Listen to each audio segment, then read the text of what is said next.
दोस्तों, आज की इस वीडियो में मैं आपसे बात करने वाला हूँ rich dad guide to investing इस बुक से लेसन नंबर 5 के बारे में। और author mister Robert Kiyosaki lesson number 5 में हमें निवेश विषय के ऊपर जो कन्फ्यूज़न है उसके बारे में बताते हुए कहते हैं कि वास्तव में निवेश का विषय इतना कन्फ्यूजिंग या फिर इतना पेचीदा इसलिए हो जाता है क्योंकि निवेश विषय का जो मतलब है वो अलग अलग लोगों के लिए अलग अलग होता है।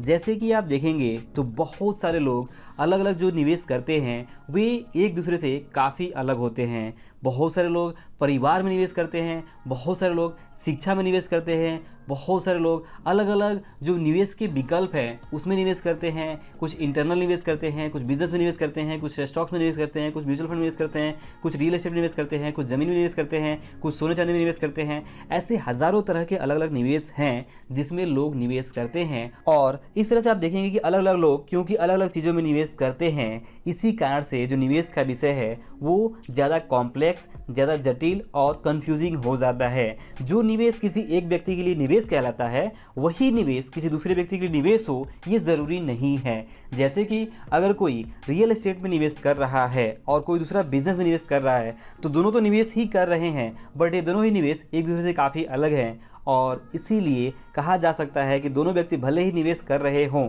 बट उस निवेश का जो सिस्टम है, जो पद्धति है, जो तरीका है वो काफ़ी अलग है। तो दोस्तों, यहाँ पर पहला इंपॉर्टेंट लेसन ये है कि निवेश का जो टॉपिक है इसके बारे में आपको ये समझना है कि निवेश एक सब्जेक्ट है जो अलग अलग लोगों के लिए अलग अलग हो सकता है। हर एक व्यक्ति का निवेश एक दूसरे से अलग हो सकता है, इसमें कोई समस्या नहीं है। जिस व्यक्ति को जो निवेश ठीक लगता है उसमें वो निवेश करता है। और वास्तव में निवेश का नियम भी यही कहता है कि आपको उसी प्रोडक्ट में या उसी चीज़ में निवेश करना चाहिए जिस निवेश के बारे में आप अच्छी तरह से जानते हो, जिसके बारे में आपको प्रॉपर नॉलेज हो, एक्सपीरियंस हो और जिस निवेश के ऊपर आपको अच्छी पकड़ हो। तो जिस निवेश के ऊपर आपकी अच्छी पकड़ हो, अगर आप उसमें निवेश करते हैं तो आप उस निवेश को कंट्रोल कर सकते हैं बेहतर तरीके से। और जब आपका अपने निवेश पे कंट्रोल होता है तो ही आप उस निवेश से बेहतर लाभ उठा पाते हैं। और दोस्तों, अगर आप अपने निवेश की शुरुआत करना चाहते हैं तो मैं आपको यहाँ बताना चाहूँगा 5paisa.com के बारे में, जो आपकी इन्वेस्टिंग की जो जर्नी है उसको काफ़ी ईजी एंड रिवार्डिंग बना रहा है।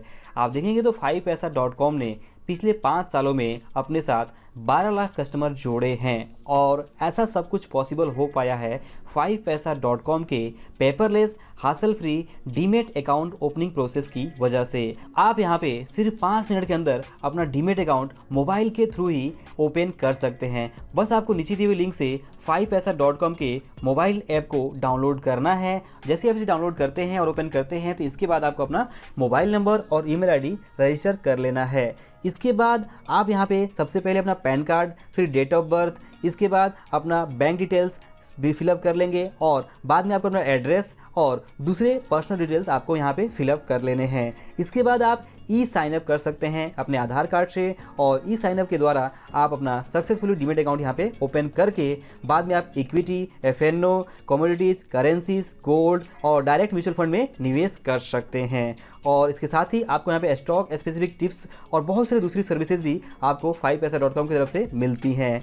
और जैसे ही अगर आप अकाउंट ओपन करते हैं और ऑफर 250 कूपन कोड यूज़ करते हैं अकाउंट ओपन करते समय, तो आपको यहाँ पे 250 रुपये का एक रिवार्ड भी मिल जाता है जिसके थ्रू आप अपनी इन्वेस्टिंग जर्नी की शुरुआत कर सकते हैं। तो फिर देर किस बात की, आप नीचे दिए हुए लिंक से आज ही 5paisa.com के मोबाइल ऐप को ज़रूर डाउनलोड करें। और दोस्तों, अगर बात करें कि ऑथर मिस्टर रॉबर्ट कियोसाकी हमें यहाँ पे इस लेसन में और क्या क्या चीज़ें सिखाते हैं, तो यहाँ पर वो बताते हैं कि there are many different investment products, मतलब कि बहुत सारे अलग तरह के इन्वेस्टमेंट प्रोडक्ट्स हैं। और अगर कैटेगरी की बात करें तो स्टॉक्स में भी बहुत सारी अलग अलग कैटेगरी है, बॉन्ड्स में कैटेगरी है, म्यूचुअल फंड में कैटेगरी है, रियल एस्टेट में कैटेगरी है, इंश्योरेंस में है, कमोडिटीज़ में है, सेविंग्स में है, या फिर जो भी प्रीसियस मेटल्स हैं, या फिर हेज फंड है। ऐसे बहुत सारे अलग तरह के म्यूचुअल फंड्स या फिर अलग तरह के जो टाइप्स ऑफ इन्वेस्टमेंट हैं वो हैं। जैसे स्टॉक्स की बात करें तो स्टॉक्स में आपको common stock, preferred stock, stock with warrant, small cap stock, blue chip stock, convertible stock, technical stock, industrial stock और ऐसे ही बहुत सारे अलग तरह के स्टॉक स्टॉक्स देखने को आपको मिल जाते हैं। रियल एस्टेट की बात करें तो रियल एस्टेट भी कई अलग अलग कैटेगरी में डिवाइड किया जा सकता है, जैसे कि सिंगल फैमिली रियल एस्टेट, या फिर कमर्शियल ऑफिस, या फिर कमर्शियल रिटेल, मल्टी फैमिली, या फिर वेयर हाउस, इंडस्ट्रियल, या फिर रॉ लैंड, या फिर रॉ लैंड विथ कर्ब, या फिर इसी तरह से बहुत सारे रियल एस्टेट भी अलग तरह के हो सकते हैं। बात करें म्यूचुअल फंड की तो म्यूचुअल फंड भी बहुत सारे अलग अलग कैटेगरी में डिवाइड किया जा सकता है, जैसे कि index fund, aggressive growth fund, sectoral fund, income fund, close ended fund, balance fund, municipal bond fund, country fund, या फिर इसी तरह से बहुत सारे अलग अलग तरह के म्यूचुअल फंड्स भी हो सकते हैं। इंश्योरेंस की बात करें तो इंश्योरेंस भी बहुत सारे अलग तरीके के हो सकते हैं, जैसे कि टर्म इंश्योरेंस, या फिर whole insurance, variable, universal, blended, या फिर इसी तरह से अलग तरह के बहुत सारे इंश्योरेंस स्कीम्स भी हो सकते हैं। बात करें दूसरे इन्वेस्टमेंट प्रोडक्ट्स की तो यहाँ पे भी बहुत सारी चीज़ें अलग अलग तरह के काम करती हैं। और अगर पद्धति की बात करें, प्रोसेस की बात करें, सिस्टम की बात करें तो यहाँ पे जो सबसे कॉमन लोगों का इन्वेस्टमेंट प्लान होता है, पद्धति होती है, वो होता है बाई, होल्ड एंड प्रे, यानी कि आप खरीदो और उसे होल्ड करो और लंबे समय तक वेट करो। इसके बाद से दूसरा होता है ट्रेडिंग का, यानी कि बाई करो और सेल करो, यानी खरीदो और जब भी ऊंची कीमत मिले तो उसे बेच दो। और तीसरा होता है कि शॉर्ट का, यानी कि अगर पहले ऊंची कीमत में बेच दो और जब मार्केट गिरे तो सस्ती कीमत में खरीद के अपने सौदे को कंप्लीट करो, यानी कि शॉर्ट सेल कर दो। इसके बाद से चौथा होता है ऑप्शन बाइंग, ऑप्शन सेलिंग यानी ट्रेडिंग, और पांचवा होता है डॉलर कॉस्ट एवरेजिंग, जो कि आप एसआईपी के अंदर करते हैं या इस तरह से जो भी दूसरी इन्वेस्टमेंट स्ट्रेटजी है उसमें आप इसे यूज़ कर सकते हैं। इसके अलावा छठवीं ब्रोकरिंग और सातवीं सेविंग्स, इस तरह के बहुत सारे अलग तरह के इन्वेस्टमेंट प्रोसीजर हो सकते हैं। और आप देखेंगे तो निवेश के बारे में लोग अलग तरीके से बात करते हैं, जैसे कि मैं स्टॉक ट्रेडर हूँ, कोई कहता है कि मैं रियल एस्टेट में स्पेकुलेट करता हूँ, कोई कहता है कि मैं कॉइन्स में निवेश करता हूँ, कोई कहता है कि मैं कमोडिटी और फ्यूचर ऑप्शन में निवेश करता हूँ, कोई कहता है कि मैं डे ट्रेडर हूँ, और कोई कहता है कि मैं बैंक्स में अपने पैसे रखने में विश्वास करता हूँ। इसी तरह से बहुत सारे अलग अलग तरह के इन्वेस्टमेंट की कैटेगरी होने के बाद अलग अलग तरह के इन्वेस्टमेंट स्टाइल हो सकते हैं, पद्धति हो सकती है। और इन्वेस्टमेंट और इन्वेस्टर को डिवाइड करें तो निवेशक भी कई अलग तरह से हो सकते हैं, जैसे कि गैम्बलर भी एक निवेशक ही होते हैं, स्पेकुलेटर जो होते हैं वो भी निवेशक होते हैं, ट्रेडर्स भी निवेशक कहे जाते हैं, सेवर्स भी निवेशक कहे जाते हैं, ड्रीमर्स भी निवेशक कहे जाते हैं, और लूजर्स भी यहाँ पर निवेशक कहे जाते हैं।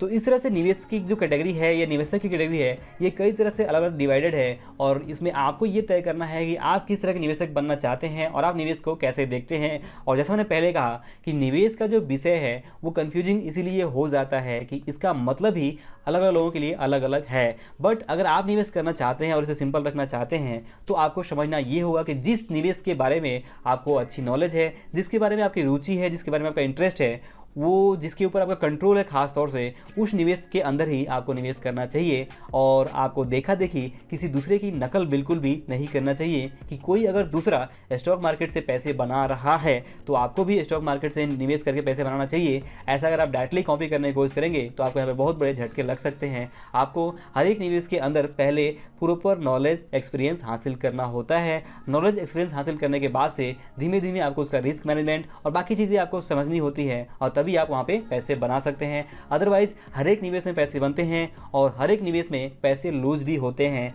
ऐसा कोई निवेश नहीं है, ऐसा कोई बिजनेस नहीं है जिसमें आपको 100% गारंटी मिले।